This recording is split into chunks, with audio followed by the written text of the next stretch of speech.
Assalamualaikum warahmatullahi wabarakatuh. Alhamdulillahirabbil alamin. Wassalatu wassalamu ala asrofil anbiya'il mursalin wa ala alihi washabihi ajmain amma ba'du. Alhamdulillah bertemu kembali dengan saya tentunya Ustaz Roji Akbar Munte. Pada kesempatan hari ini kita masih mempelajari mata pelajaran Al-Quran Hadis khususnya kelas 4, dan materi hari ini memahami isi kandungan dari surat Al-Ma'un. Baiklah anak-anakku, sebelumnya mari kita berdoa kepada Allah Subhanahu wa taala. Mudah-mudahan pelajaran kita diberkahi dan dapat dilancarkan dalam memahaminya. Bismillahirrahmanirrahim. Raditu billahi rabba wa bil islami dina wa bi Muhammadin nabiyyan wa rasula. Rabbi zidni ilma warzuqni fahma. Amin. Baiklah anak sekalian, pada kesempatan minggu lalu kita sudah mempelajari cara membaca dan cara melafalkan serta menulis surah Al-Ma'un dengan baik dan benar. Dan hari ini kita akan membahas isi kandungan surat Al-Ma'un itu sendiri. Anak-anakku sekalian, surat Al-Ma'un adalah surat yang ke-107. Dan surah Al-Ma'un terdiri dari 7 ayat. Jadi dia adalah surat yang ke-107 dan terdiri dari 7 ayat. Kata Al-Ma'un sendiri diambil dari ayat yang ke-7, yaitu artinya barang-barang yang berguna.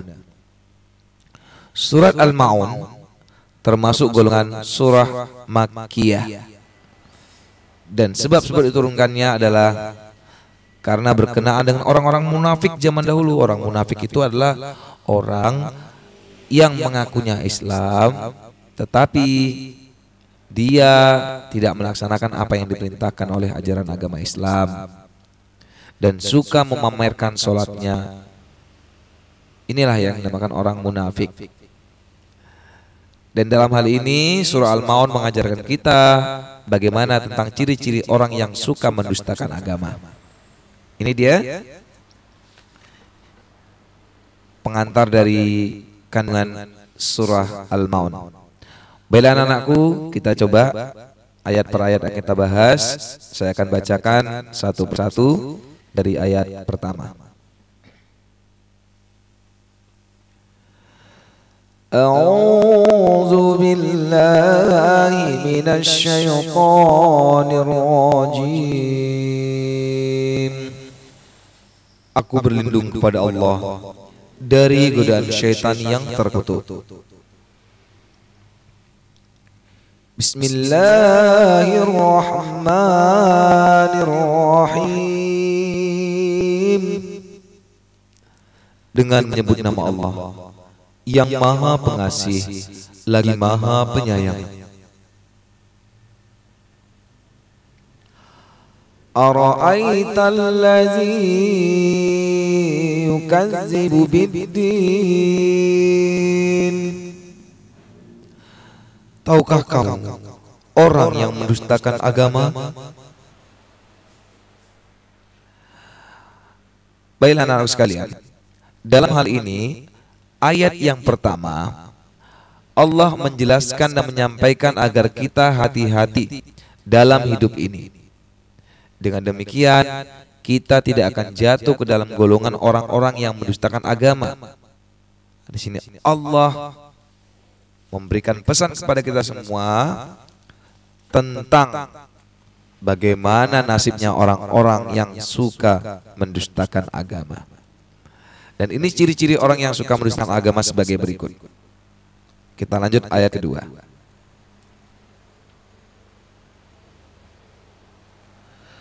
Fadzalikal ladzi yad'ul yatim. Maka itulah orang yang menghardik anak yatim. Anak-anakku suka menghardik anak yatim tidak? Apa sih anak yatim itu? Anak yatim itu adalah anak yang ditinggal mati atau meninggal oleh salah satu atau kedua orang tuanya. Jadi anak yang sudah ditinggalkan oleh orang tuanya, baik ibu bapaknya, dinyatakan dengan anak yatim. Jadi kalau ayat pertama ini, ayat kedua ini menjelaskan bahwasanya orang yang mendustakan agama itulah termasuk orang yang suka menghardik. Menghardik itu bisa mengejek, menghina, memukul dan lain sebagainya. Jadi jika anak-anak semuanya mengaku orang yang beragama Islam, tetapi masih suka menghardik anak yatim, suka nakalin, suka jahilin, berarti ya sengaja mendustakan agama. Ini dia makna yang ayat kedua. Kita lanjut ayat ketiga. ولا يحض على طعام المسكين, dan tidak mendorong memberi makan orang miskin. Dalam hal ini, ciri-ciri orang yang mendustakan agama yang mana? Oh, ternyata orang yang tidak membantu. Nah ini nggak suka bantu temennya, berarti ini hati-hati juga. Tapi bantu apa dulu? Nah ini tidak mau bersedekah. Pas jalan-jalan ada anak atau ibu-ibu atau orang tua yang mungkin belum makan atau capek dan lain sebagainya, terlihat meminta bantuan atau minta sedekah. Tapi yang benar-benar loh, ini yang benar-benar betul-betul memang tidak mampu. Itu kita tahu dia nggak mampu, tapi kita tidak mau bersedekah. Bahkan kita punya makanan, orang lain belum makan, kita tidak beri makanan. Apalagi orang miskin, jelas-jelas mereka belum makan, kita tidak memberikan makan, kita punya banyak makanan. Ini juga hati-hati. Nanti kita bisa tergolong orang-orang yang mendustakan agama. Jadi orang yang tidak membantu, bersedekah, memberi makan kepada orang miskin, ini juga termasuk golongan orang yang mendustakan agama. Ya, kita lanjut. Fawailul lil musallin, maka celakalah orang yang sholat. Dalam ayat ini Allah memberitahukan bahwasanya celakalah bagi orang yang sholat. Maksudnya gimana ya? Orang sholat kok malah celaka? Nah di sini, sholat itu adalah ibadah wajib dikerjakan umat Islam. Karena sholat adalah rukun Islam, ya betul.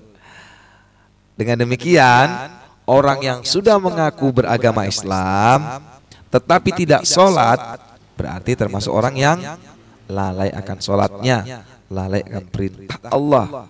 Maka nanti celakalah orang-orang yang sholat tetapi diwajibkan atasnya sholat namun tidak sholat.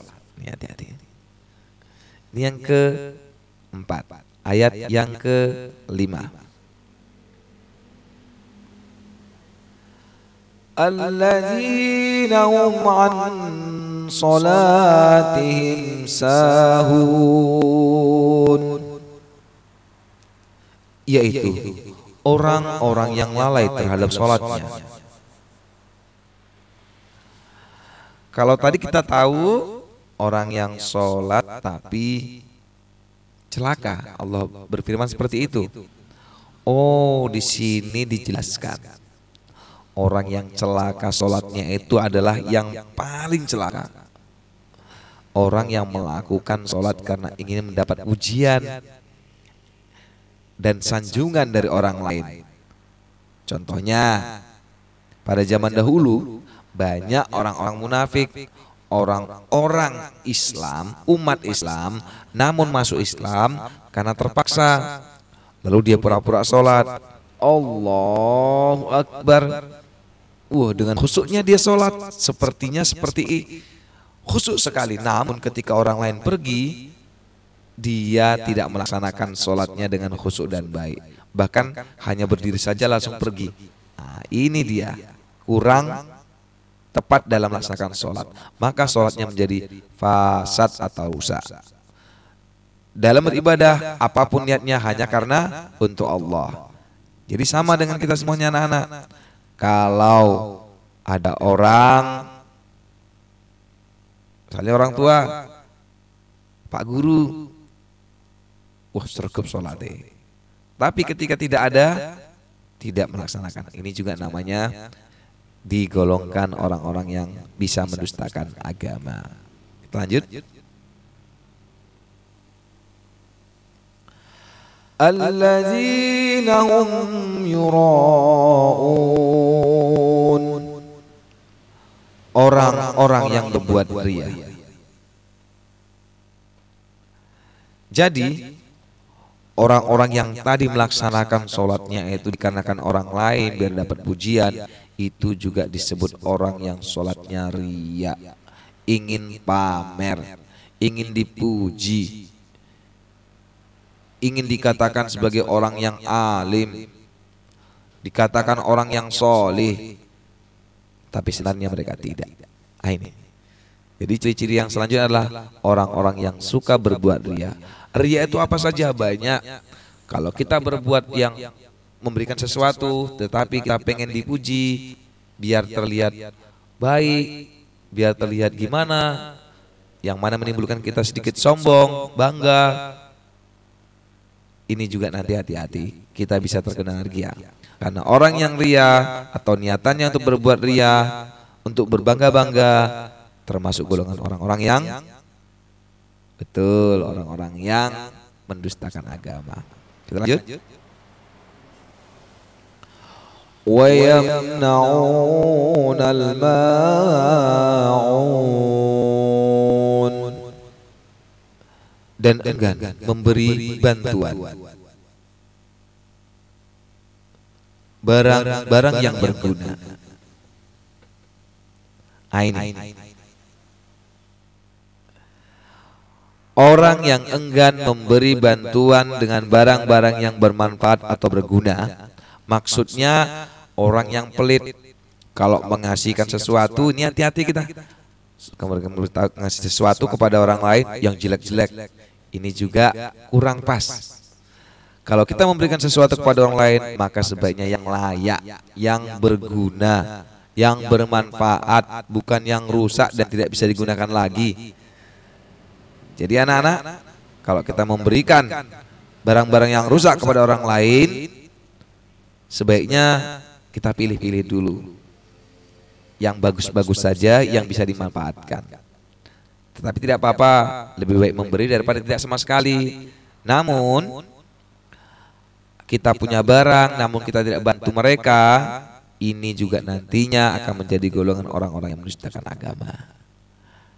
Saya rasa cukup anak-anak, ini materi kita untuk saat ini, bisa dipahami nggih? Sadaqallahul azim.